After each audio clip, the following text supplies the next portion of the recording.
today we're here with Lindsey, and she's working on this wonderful piece. Lindsey, do you want to tell us what is this? It's a commission actually. Do you guys like Adventure Time? It's the Adventure Time treehouse. Okay. Fin. So I'm excited about it. I usually don't really like doing commissions, but since I love Adventure Time, I was really excited to do this. Okay, so let's start with the first basic question. And can you give us an insight on what your background as an artist is? What my background is? Yes. It's something that I've always done since I was a kid. It was pretty much the only thing that I was good at. And I went to art school. I couldn't imagine going to any other school to do anything else. And I went to Pratt Institute, and while I was there, I was really lucky because I got really neat jobs like window displays and things like that. So you actually start exposing your pieces when you were still in school. So that brought you some confidence as an artist. Well, no. When you work as a window display artist, it's just like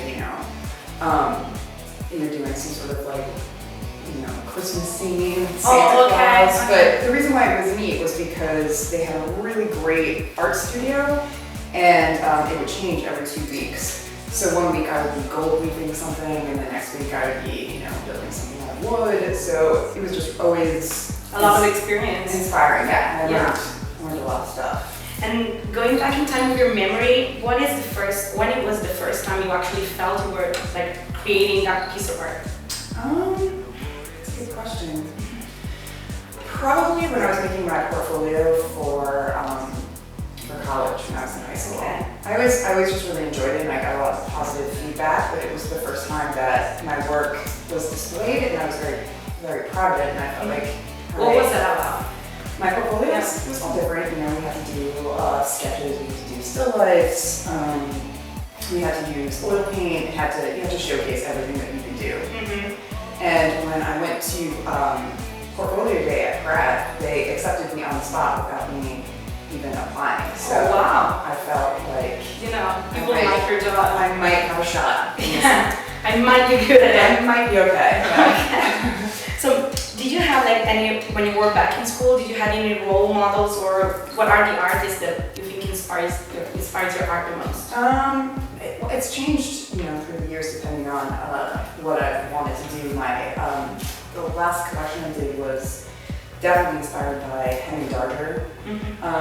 I really like the repetitive characters. I like the childlike quality, simplicity. There's also this darkness and sadness to his work that really spoke to me. Okay, you feel inspired by that. Yeah, and growing up, I would say Frida Kahlo's always been a confident and #1 just because her work is so autobiographical, and that's, when I was painting and drawing, I did that a lot. So you think your work is biographical too? Yeah, it used to be a lot more so. When I moved to paper, my collection was, it was a funeral procession, and the reason why I did that was because my life changed so much over the course of a couple of years, and one day, I've been touring for 10 years, and then suddenly I was married with a baby.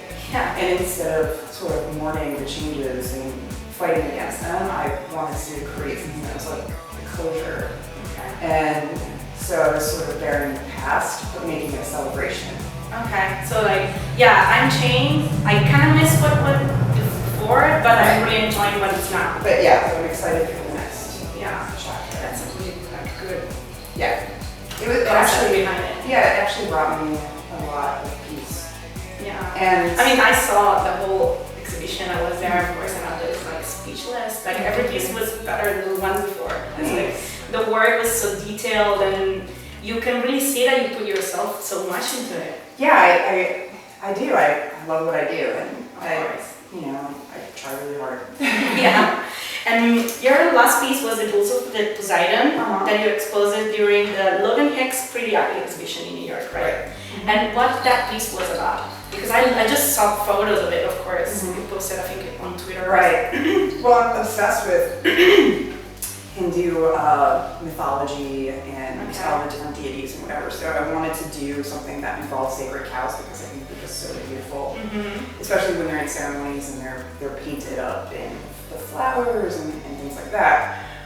So I really wanted to do something that incorporated the bowls. And then I started reading all this Greek mythology and does it have anything to do with the Minotaur? Exactly. It has to do with the birth of the Minotaur, which is the weirdest story. Okay. I actually, I kind of studied it back in school, but I don't really remember it. Would you like to tell me?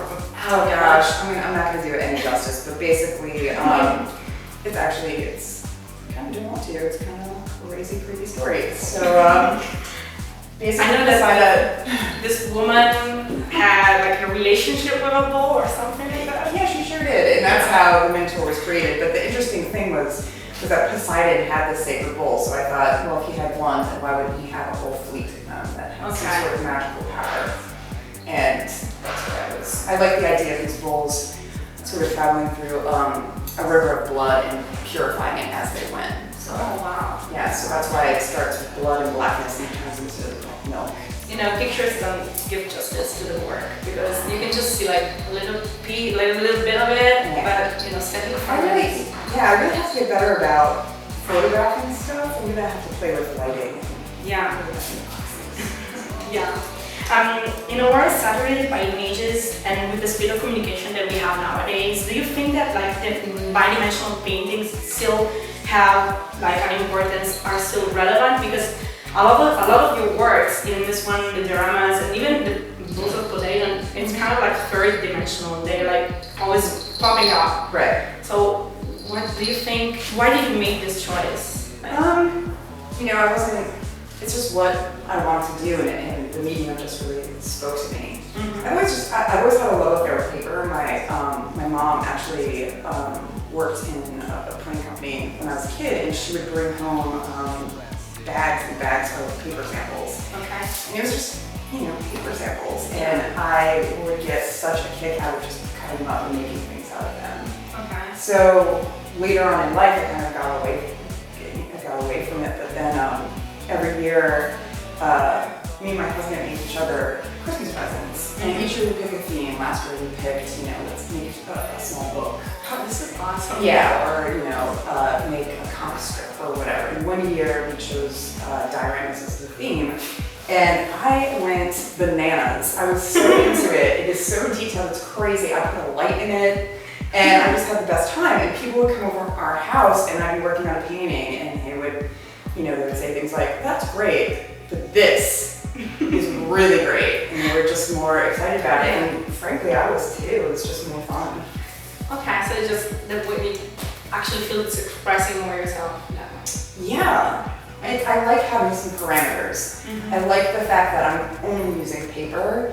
It kind of keeps my brain in focus. Okay. You know, when you're painting, it's too loose, and you can do anything. That kind of gets overwhelming for me. Okay. It gives you rules. I like rules. Yeah. I do.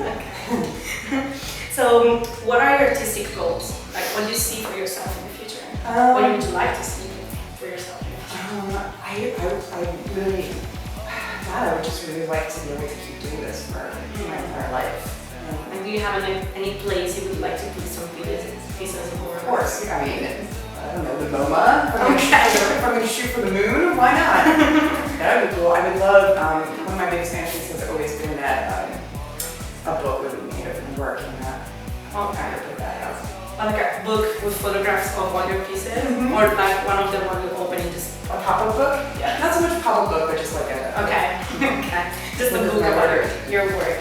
And what has been your most exciting moment as an artist? When my motherfucking diorama, can I swear? Yes. Okay, good. Not so problems. hard for me to control that. It was on display next to a Warhol. Okay.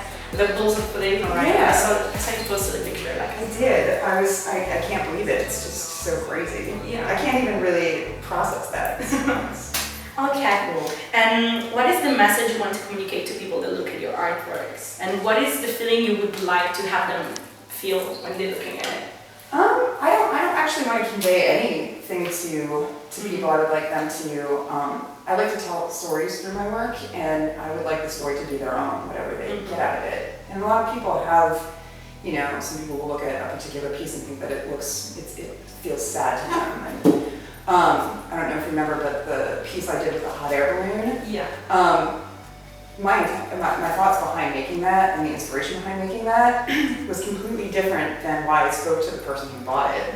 The person who bought it simply said that it reminded them of when their dad used to take them to go watch hot air balloons take off. And his dad had died, and so he was very sad about this, and it made him very happy to look at this scene. Because it was it was a still from his childhood, and that was not my intention in any way. So. Well, I mean, yeah, I guess this makes totally sense. Like, you let just the piece of artwork for you speak for yourself. Right. Yeah. Nothing, I mean, even in music, you know, nothing that you're trying to communicate is ever surely, you know, the same as what. Yeah, everyone reads what they want in songs and stuff. Like yeah, which is beautiful, you know? Yeah. And talking about music, like, do you think your journey as a musician has come to an end? Because yes, I mean, I see yourself really into this, but I loved you as a musician too, so I would like to see you back on stage. Yeah, I don't know, you know, everyone in my band has a baby now, except for Jimmy. We're all really enjoying the time with the baby. Yeah, I miss it. I'm open to it. We're just all kind of in a different phase right now. It might come back. Okay, so there's no plans for now. No. Okay. There's no plans, but I don't know. I feel like a completely different person now, so. Do you think you would ever be able to play with someone else, like not just with Mindless? I would never play with anyone other than Mindless because I have a loyalty to the band and I love them all like family because we spend so much time together. That I wouldn't take away from making things with my own hands to go tour with someone else. Because in honesty, art is my first love and music is secondary. It's a very important part of my life, but I wouldn't sacrifice this unless it wasn't for a very good reason, like being with my family.